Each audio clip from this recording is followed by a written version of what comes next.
Hey guys, this is Regina. I want to welcome you to Nspire.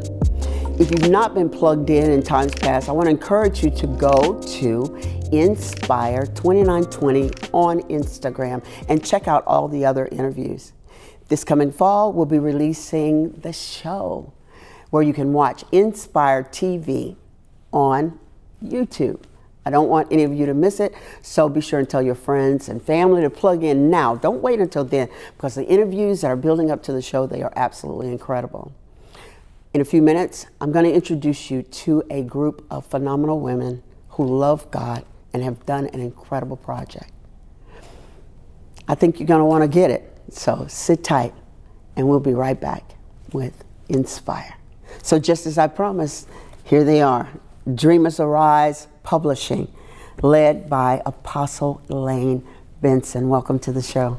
Thank you so much. It's my pleasure. So excited being here. I'm glad to have you. I had the privilege to interview you when I had a radio show called Refresh. And that was fun and it was easy. So I trust that today will be equally as easy and that the people will be incredibly blessed by what you have to say. So here's your team. Absolutely. I am so excited about this team.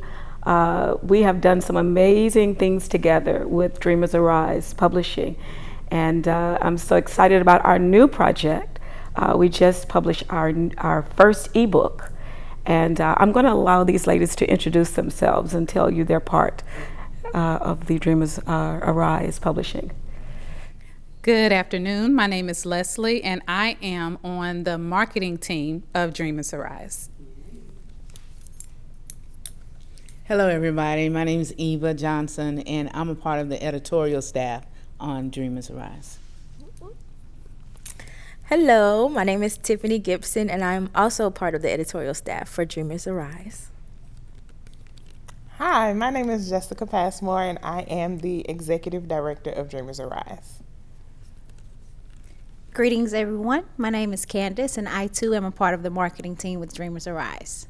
So you said that this is a new project, so you guys have released before. Yes, we have actually published about 15 books currently, but this is our first ebook. And so that we could be sure that we were giving our clients the best, we wanted to do it first ourselves, to be the first ones to publish our own ebook. And so each of us authored a chapter, and it was really amazing how that whole process came together. So why Dream Seed? You know, when I think of Dream Seeds, I think back on my life. And there was a time in my life where I said I want to be a star. That was a dream I had. When I was a young girl, I wanted to be a singer. It was a dream. I didn't understand that was something God put in my heart to be a singer. I saw stars on television, and I thought that was something to aspire to be. But God had a greater plan for my life.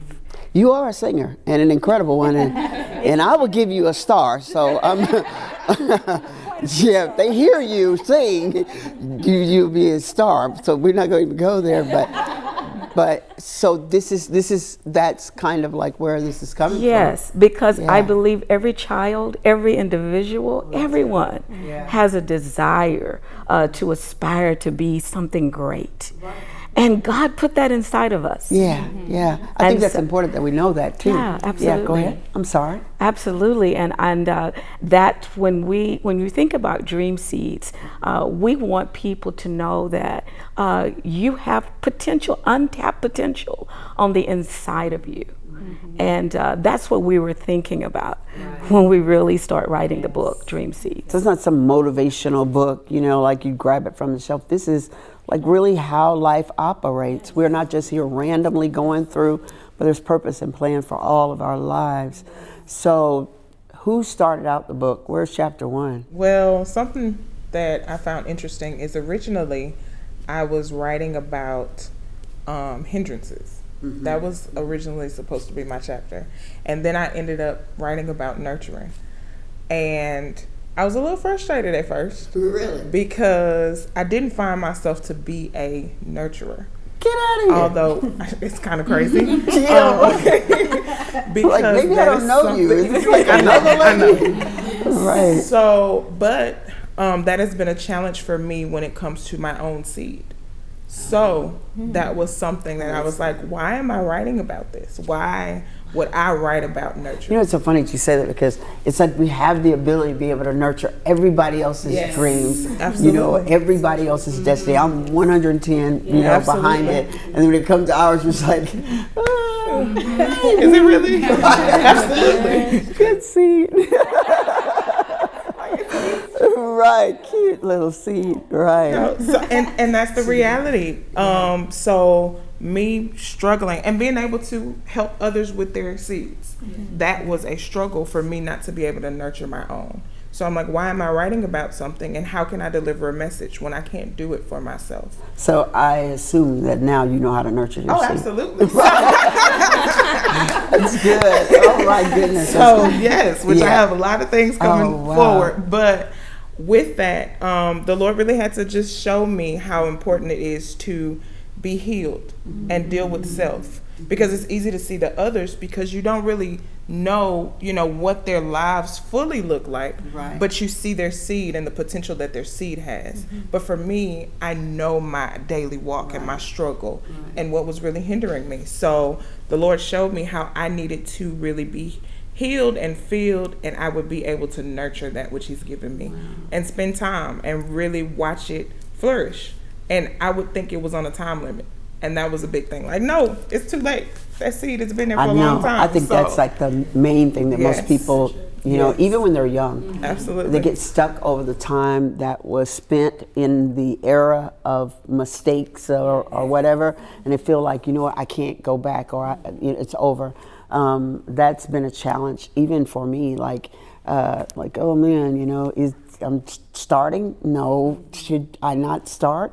But I think it's important that everyone knows that you can start again and again and again and again and again. You can. So it goes from nurturing to, what's the next one? Hindrances. Okay. So she started with hindrances. In every chapter, we could not have selected the chapters ourselves. Right. Any better. Right. Because it spoke to exactly where we were. And for me, and you just mentioned about, you're starting now, at your age. Right. And so that's, even when I was writing my portion, I wrote that. The enemy said, you don't have anything inside of you that people need. Right. And so we have to fight through that. The inner healing classes that we took help us to break free. Now that's a whole nother animal when you start talking about. You start talking about inner healing and, all of that in order to do it. Yes, because you feel like you're in prison. We're out here walking around, but we're imprisoned. Right. The situations that I had endured in my life, things that were spoken over me, had me locked up in bondage. Now, I don't want you to put you in an uncomfortable place, but when you said things that were spoken over you, can you share any of that? Not go into the story of it, but just like give an example of something that would stumble you, that it stumbled you up, or that Right. You'll never amount to anything. Nobody loves you. Right. Nobody wants you. Right. You're not going to succeed in life because you had a child at a wedlock. And sometimes those type conversations, they don't happen from other people. They happen right on the inside of us. You tell yourself, man, that was stupid, or you're not smart enough, or why in the world would you even try? Why would they be interested? And I think that's good. And so in your chapter, it helps you to, because even that thought is a seed. And so what will I do with that thought that tells me I'm not going to amount to anything? Right. And so I have to be able to just cast that down. Right. What's the positives? What does God say about who I am? That's good. And so realizing that, yes, I do have something inside of me that needs to come out. Right. It needs to come forth. Right. And so you begin to, okay, God, how do I do this? And having what I call a midwives, that helps.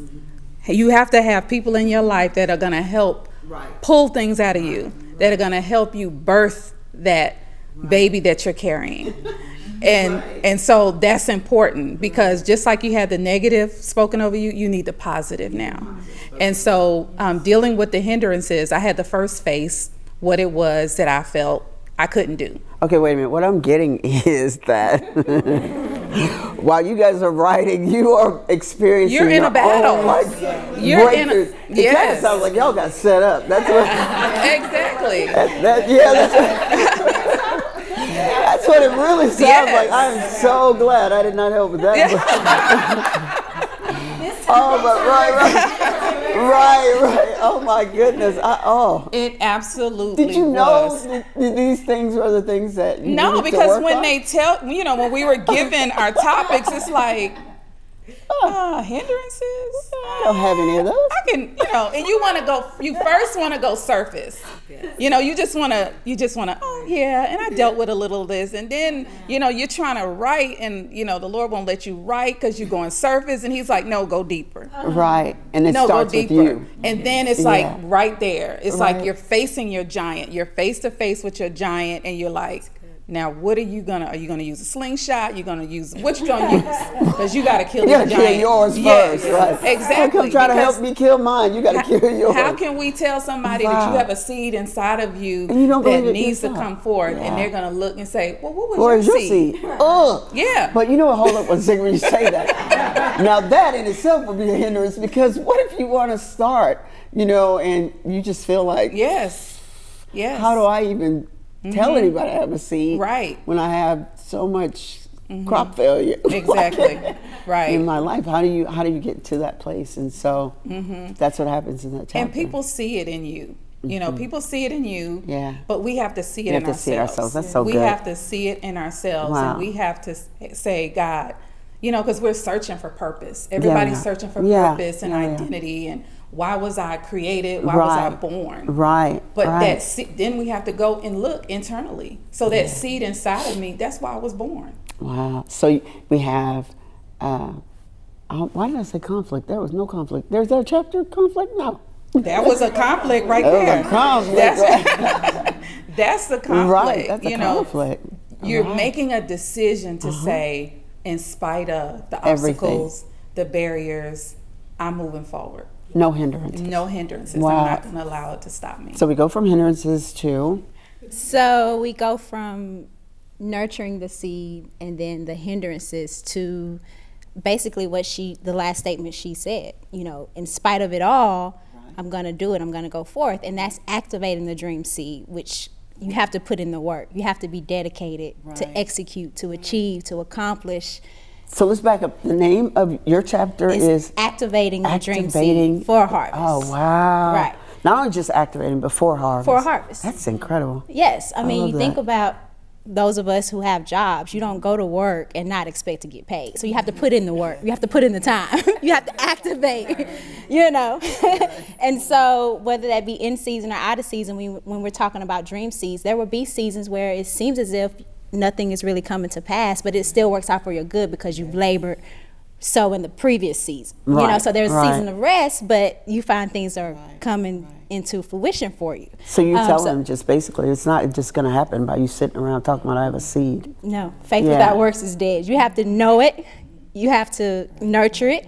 You have to do the work with the hindrances and, remove everything that would get in the way, and then continue to plow, continue to put in the work so that you can achieve the dream. There are people, Candace, they're just happy having a seed. I remember sharing a word about the happy seed syndrome, where there are people they're happy just that they have a seed, and they love talking about the fact that they have a seed, and that's all they do. And so basically, it's almost like they're afraid. Yeah. Did any of you find that to be so? Like before you stepped out, going, right? Right, okay. Right, it's like, I have this vision, or I'm going to do da da da. You know, just happy to have that seed. It's kind of like like the ex football player, high school football player that always tells about that one play, like over and over and over again. You know, it has that little happy seed of what could have been if he had not hurt his knee or ankle or whatever, and just tells that story and never ever try to allow themselves to be activated by God, by putting in the work to go forward. Man, that's absolutely incredible, because there are a lot of people who have great dreams. One of the things too, and this might be in somebody else's chapter, but when you're saying activate, right? One of the things I noticed just even in my own life, that activation sometimes come in seasons where it feels like it would be easier not to activate. Like, does that make sense? Like you're saying, and you can feel like, man, maybe I shouldn't. Did any of you experience that? Like trying to get to this place where your own personal seed was activated. Like, did you feel like, man, like, I don't know yet, Because most people that miss it for a moment, they're nervous about when it comes back around again. You guys sit up here all confident and stuff. But I mean, really, when it shows up again, and you saying activation and harvest, it's like, was it hard jumping off of that bridge?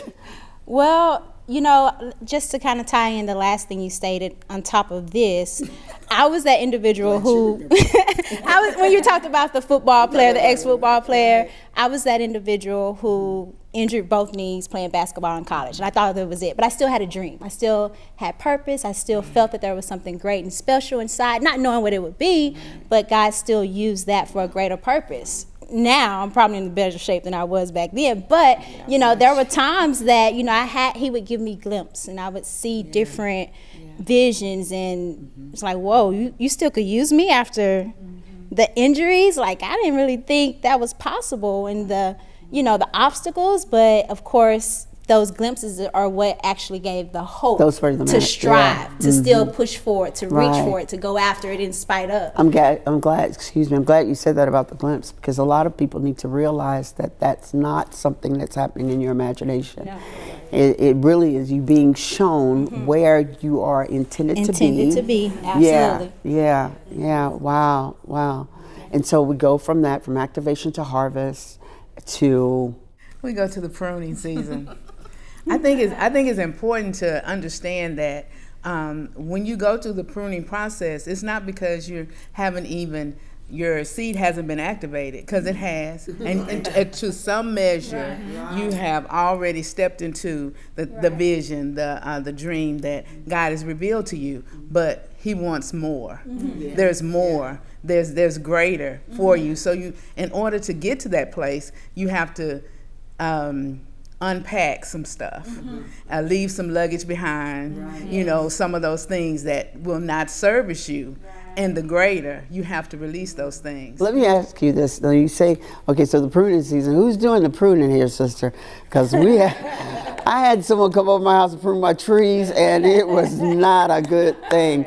So, like, who is doing the pruning? Is it God alone? Are there people in your life that help during this process? The beautiful thing about pruning, and there is a beautiful part of it, is that after all the blooms are gone and your tree looks like Charlie Brown's Christmas tree, and it just looks, right. Then the season comes back around after the pruning process, and there's all these beautiful blooms. I mean, it's like everything's multiplied, everything's increased. The tree is stronger. The tree is more resilient. Those things that used to get the tree off course no longer work because they've been overcome and conquered. So there is a beautiful part to the pruning process. I think I was going to say something like, how many of y'all had to be pruned in order to do this, to get to this place where you were writing? Yeah, I mean, truly, when I think about that, I remember the first time that someone came here and they pruned my tree that was over on this side, and it was so pretty. And when they pruned it, he chopped it down to nothing. And in real life, sometimes we go through circumstances where we feel like we have nothing left, having no idea that at the end of that season, that, you know, what was cut away, something far greater is going to grow up. Because I remember I didn't even know that the tree was growing back. I just was a little bitter that I got this chopped off piece. I was like, at least wait until like I could hang some Christmas lights or something in it, you know. And man, he chopped it down to nothing. And I remember just being sad because it just looked horrible. But I remember my son's room, it was right where that tree grows up, and it grew taller than what it had before. And I'm looking out the window and I see like this limb or something, and it was the tree. It had grown. Like, it seemed like it just happened overnight. Is that something that you notice, like, in your season? Even though it's like, it might have taken a while, but then when it started happening, did you notice, like, I mean, it was just like you're there. I mean, I know, like, there's always more work, but do you feel like that? When Leslie talked about divorce, when she said that earlier, it made me think about that's exactly what happens. That could be a pruning, a time of pruning, because it looks like at that point there's absolutely no hope. It feels like that everything is lost. And then time goes by, you get healed. You get, you start feeling that maybe there are some things within me I need to deal with, and you start dealing with those things. There may be a loss. We've all had different challenges in our lives. Loss of a job, even right now with everything that's going on. It seems like the dreams you may feel that they've died because of the way things are right now. But it's just the pruning, because it was already executed. It was already activated. This is just a pruning. And during this pruning season, we're going to come out of this, and we're going to be better than ever.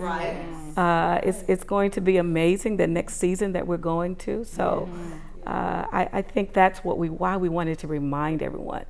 It's a seed. It's inside of you, and don't ever just give up. Don't ever give up on. There's so many people that have given up. Yeah. Well, there's another chapter. Final chapter of the book is just a prayer of agreement, essentially, and it just acknowledges and it seals and it covers the dream seeds of our audiences, and just assures them that we've all been there. Obviously, we're still there, and we are in agreement with the seeds that have been planted, and we want to encourage you to seek after what those seeds are, and timing, and whatever it is that God... Explain that, the prayer of agreement, because there's some people just have, they're like, okay, agreement, I was praying. That's not enough. Even just my being a part of this team, it was literally 24 hours. I was in my room, and I'm an English teacher by profession. So and so I was in my room, and it wasn't even a formal thing. And that's the thing about prayer. It's just your conversation. Like, it doesn't have to be this deep snotting, crying, rolling around on the floor. I'm glad you're saying that, because some people, they get hung up when you say, well, just pray about it. I don't even know how to pray. It doesn't. And I'm doomed. It's a lot of things that I've seen just in my life have been made manifest are from just the silent cries in my heart, things that I've never even spoken out loud. And so I was in my room, and I said, God, what else do you want me to do with this? And that was all I said. And so we just finished the inner healing class. So we were meeting there already on Wednesday nights at the office. You're going to have to explain that. Yes. That keeps popping up. Sorry. And so Apostle came to me and said, and I knew about Dreamers Arise because I knew about the books that they had already published, and asked me to be a part of the team as an editor. And I was like, wow. And I hadn't told anybody. And literally the only thing that I said was, God, what else do you want me to do with this? And so 24 hours, I was like, oh, okay, be careful what you be careful what you ask. So the prayer of agreement is just, again, for our audience to understand that it doesn't have to be this deep, whatever, that God created us with seeds. I think Apostle talked about in the beginning, the seed being there even before we were formed in our mother's womb. So he already had purpose for us. And so even though we have to go through these times of pruning, and you might have people in your ear to discourage you from activating those seeds, it's not God, and he still there's no one that he created without purpose or without something, as Leslie was saying, that the earth needs.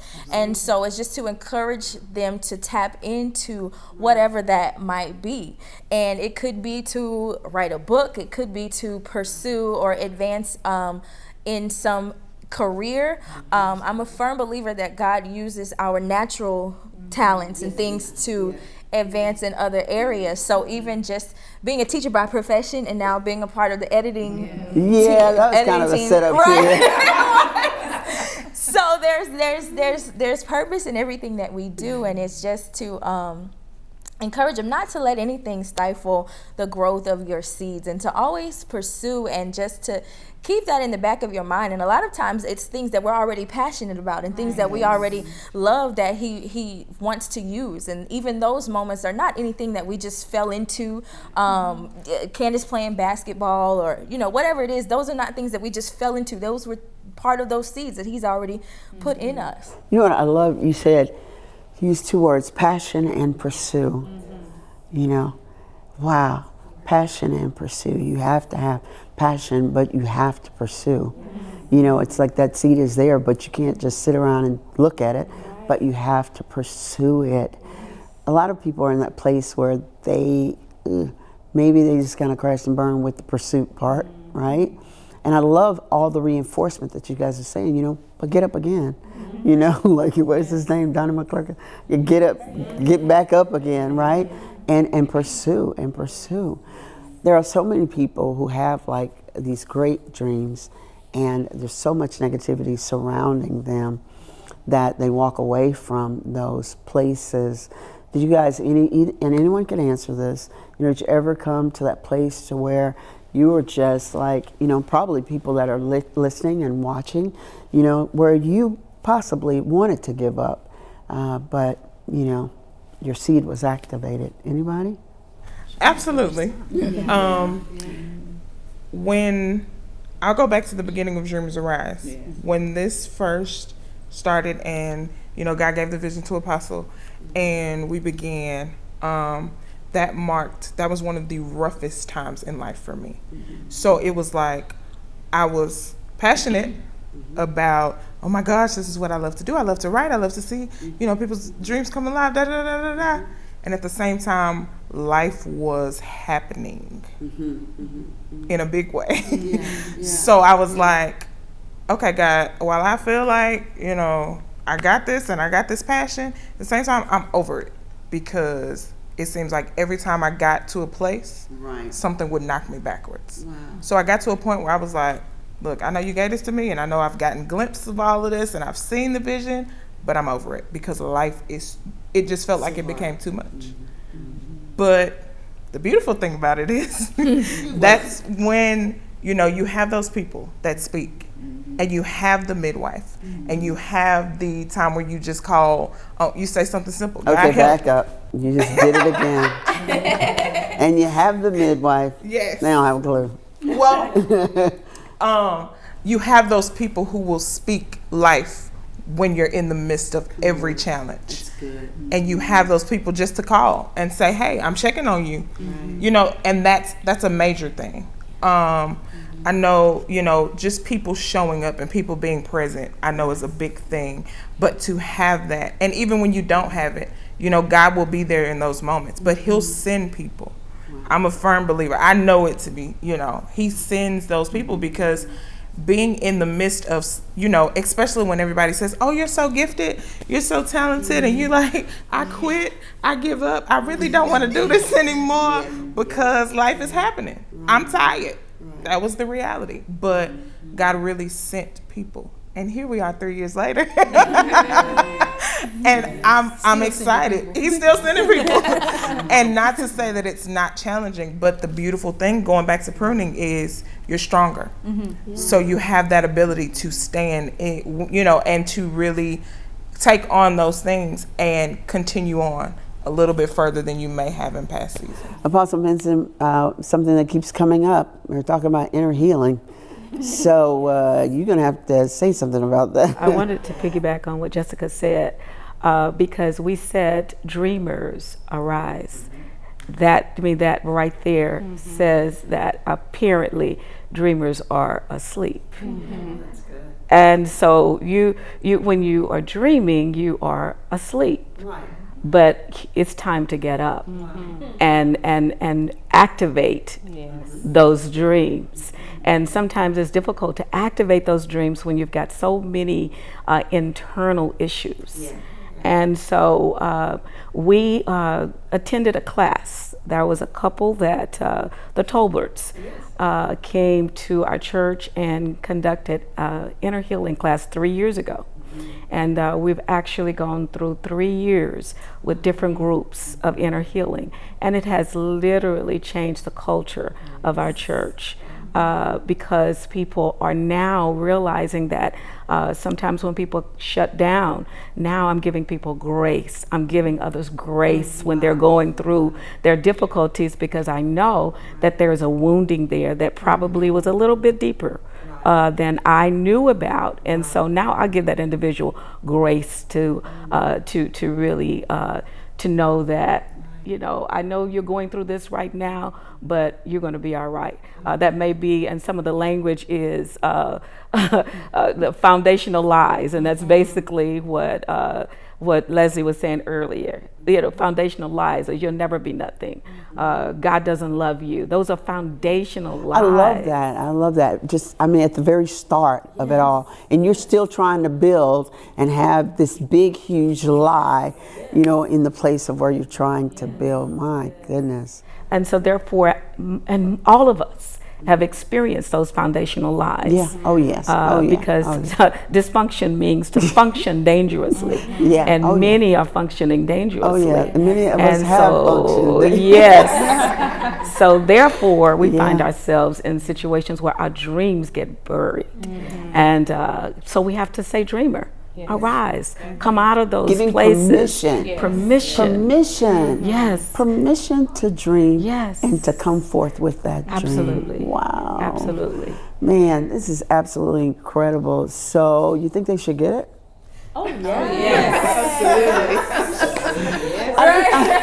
I don't know if it's gonna help anybody. Absolutely. Yeah, no, man, this is absolutely incredible. I am so grateful that you guys came and that you shared.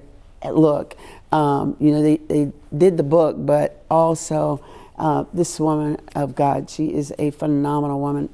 One of the most kindest, loving people that I've ever met. And I say that because it is continuous. You meet some people and it's just, they're nice for the moment. then they're not so nice. You have been consistently kind and loving and nurturing. And I think that's why, God, a part of your assignment, to be able to release people into their destinies and call forth dreamers to arise. First, you have to have your own passion. And you got to love. You have to love people until they have processed through. And so I thank you guys. I love y'all so much. You are the senior pastor of First Fruits Christian Center. Located in Houston, Texas. Yes. So you know what? If you guys are in Houston, you don't have a church, there you go. If you are out of state and you happen to come to Houston, you need to come and check it out, because you're just looking at just a little portion of an amazing group of people. There are so many other ones. Hey guys, thank y'all so much. I wish you success in this book. I know that it is already blessed, and I want to encourage you guys to go out and get it. You can order it online, and how can they find it? Is it in Barnes & Noble or? The book is available online on our website. It's www.dreamersarise.com. www.dreamersarise.com. Way to go. Hey guys, and then this is just kind of like a little extra just for me. When you read it and you get breakthrough, I'm sure there's like information on the back where you can reach out to them. Be sure and do that and let them know how this book impact your life. And if it's a really great read, be sure and share it. Hey, look, this is Regina, and I'm hanging out here with the co-authors of Dream Seed, from Dreamers Arise Publishing, led by Apostle Benson. Again, it's Regina. This was Nspire. You guys come and hang out with me again, and I'll see you next week. Bye-bye.